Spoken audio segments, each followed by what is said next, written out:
It is. That's the plane. Yep, I think it is. It was right on track where they're supposed to land, so. Well, you can review the track live.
right back for the Q&A talk.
I need everybody move. I really do. You're a professor on.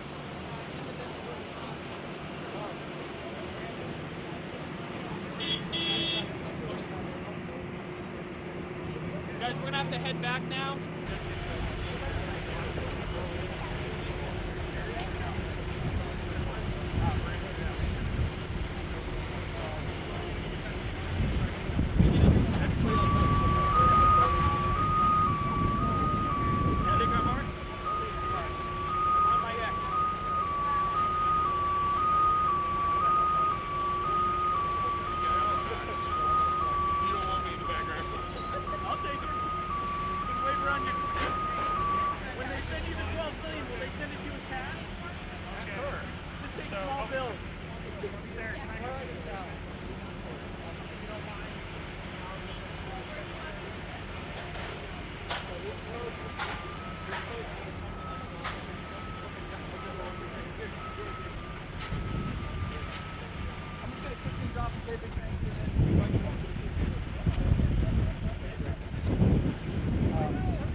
Are we good to go? Pretty much good to go? Oh. Hey, Dean, take your socially appropriate distancing appropriate mark. All right. I love it. Well, all right. Well, thank you very much, everyone, for coming out today. It's another big win for New Hampshire. What Dean Kamen has put together yet again for the state is just absolutely unbelievable. And it's not just the state of New Hampshire. It's working with the Federal Veterans Administration and the VA, making sure that they have what they need, not just here in New Hampshire, but all across the country. They've been a great partner federally, and anything we can do to step up and help them with over 4.4 million masks that are on this flight.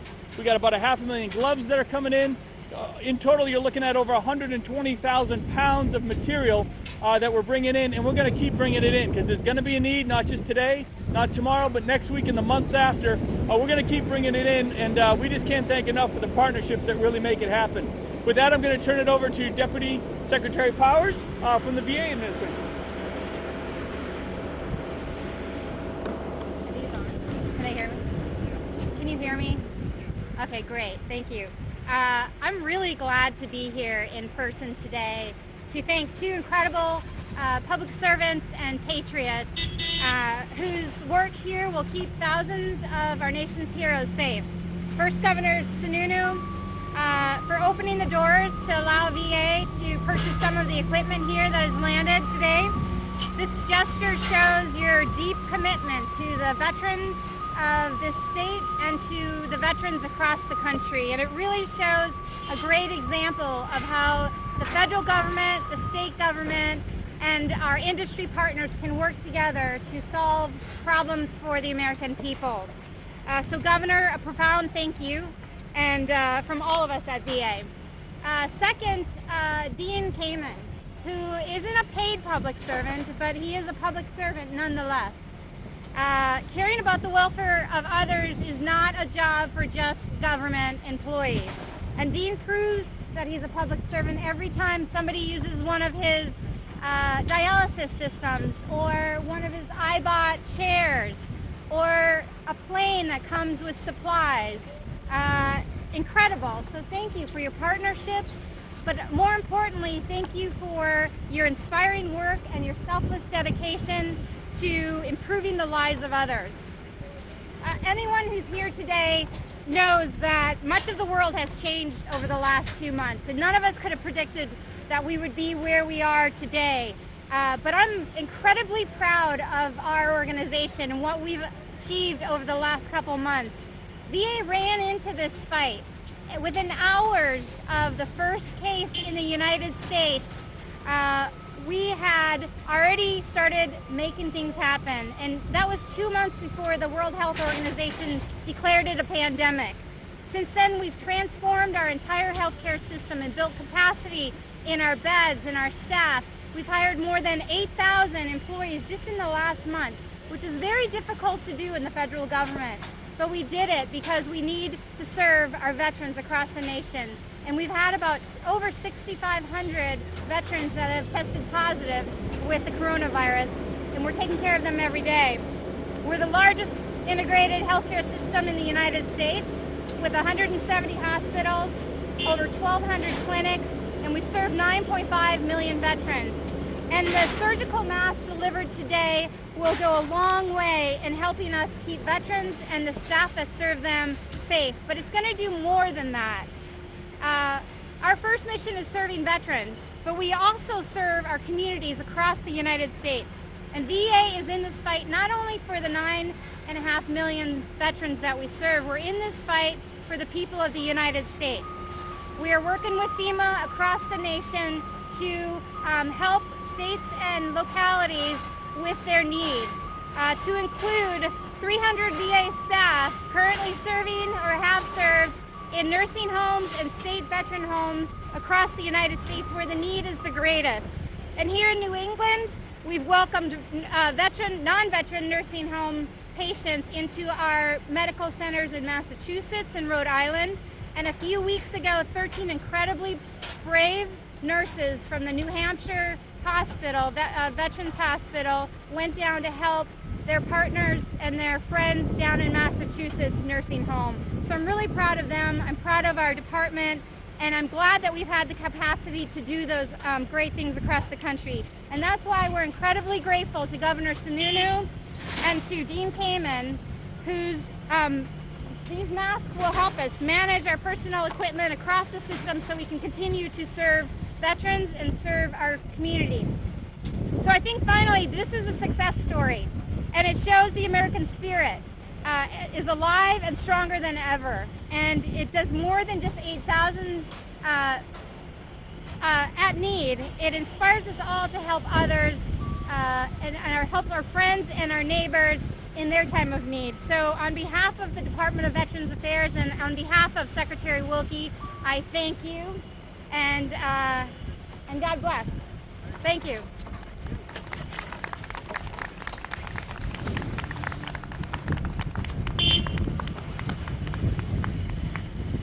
This is becoming a weekly event, which is a very good thing for New Hampshire. Thanks again to the partnership between the state of New Hampshire, Governor Sununu, Dean Kamen, what he's doing through the private sector. And we're so pleased to have Congressman Pappas here and Mayor Craig from the city of Manchester. It shows the kind of cooperation that's going on to try and address the coronavirus pandemic in the state. And we're especially pleased to have Deputy Powers here on behalf of the Veterans Administration. We know that we need to make sure that we get the personal protective equipment that the frontline workers need. That's what this is all about. And thank you again to everybody who's involved in this partnership. It's something we want to continue until we no longer need this kind of personal protective equipment. So congratulations again to Dean. Thanks for his efforts.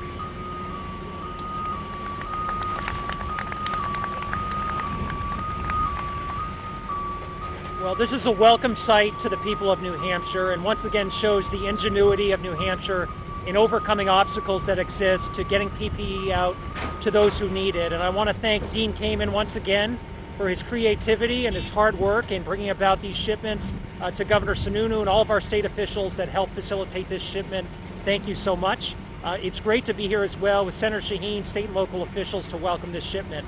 And I'm very grateful that New Hampshire could partner with our VA to make sure that VA employees and that our veterans are protected moving forward. I sit on the House Veterans Affairs Committee. I've been deeply concerned with a number of my colleagues that we've seen a huge disruption to the supply chains for VA as well as our hospitals across the country.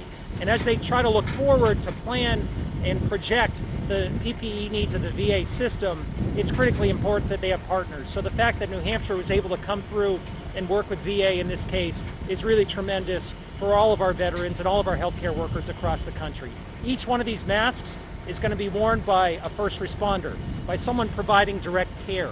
It's going to prevent the spread of COVID-19 and allow us in a safe and orderly fashion to begin to reopen our economy. So this continues to be crucial.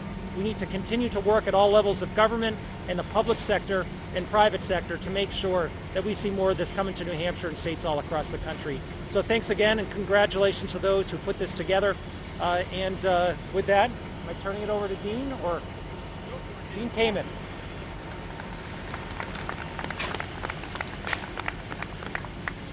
So, I guess I'm the cause of all this problem. I guess all I'll say is, I think a crisis tends to bring out the best and it brings out the worst. And I think it's pretty clear here we're seeing the best. We have our mayor, our congressman, our senator, our governor, the deputy secretary of the VA, and by the way, Fred Smith and FedEx from industry, and Dr. Bob Cadlick from HHS that helped make all this happen. But when you see that many scales of government all working together with industry and the National Guard's here to move it all, it just gives me confidence that given the right opportunity, people will do the right thing.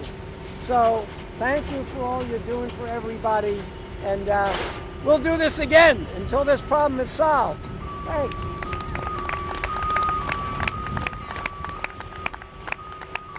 Well, again, a huge win, huge partners, and there's a lot of folks that that really deserve a lot of credit behind the scenes. Perry Plummer at the EOC, Fritz, the whole gang. There's just so many folks that really came together to make this happen, and we can't thank them enough. So many people are a big part of battling this COVID-19 epidemic that don't get nearly enough credit, but it really is a team effort all the way around. It's a little hard to hear, so we can take a couple quick questions if people like.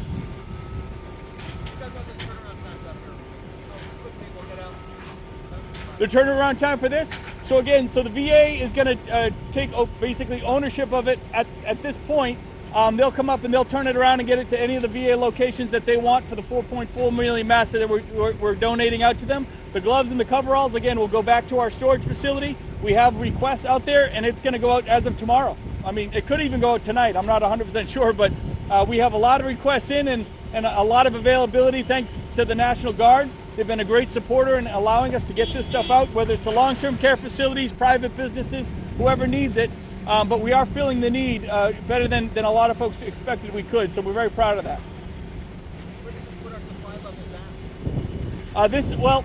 So the question is, where does it put our supply levels at? It helps. it definitely helps. In terms of masks, we are very well supplied. Now we're going to keep bringing them in because we're going to need millions upon millions a month, not just in the near term, but probably into the long term. Our gown level right now is very low, so again, this will help. This and the subsequent shipments will help increase the gowns and gloves are the other big ones for us. Putting 500,000 gloves on the hands of frontline workers is going to be huge. So this drastically increases our need, I should say our supply, but the need is always going to be there. So we're going to keep fighting to get more and more. And with the partnerships that we've created, we become a trusted source of being able to solidify these deals, do them very quickly, commit to them, have the money available, and bring them in. And so that's why it's not just here in New Hampshire. Partners across the country, around New England region, we're all in this together, and we'll be able to share these supplies as they come in.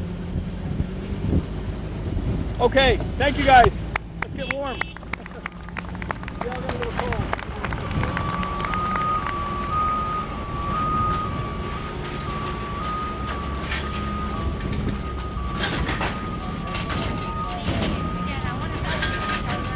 I'll take a virtual hug.